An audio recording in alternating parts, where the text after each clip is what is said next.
এর মধ্যে একটা প্রশ্ন এসেছিল, আইয়ুব খান জিজ্ঞেস করেছিল যে আমাদের এখানে 5 কোটি, ওখানে 7 কোটি 7.5 কোটি মানুষ, আমরাও ঐক্যবদ্ধ থাকতে পারি না, এরা থাকে কি করে?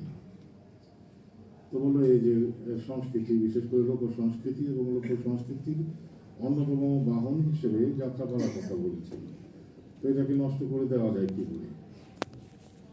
তো তারা একটা কৌশল করেছিল যে না, এখানে একটু কিছু উদ্ভট নৃত্য, অশ্লীল নৃত্য তারা পরিবেশ করাতে পারলে তারা খুব কৃত হয়। তো পাকিস্তানি যেমন নাচনি বলা হয়, এদেরকে এখানে পাঠিয়ে দেওয়া হয়েছিল এবং অ্যাটাক করে সেখানে তাদের প্রবেশ ঘটে।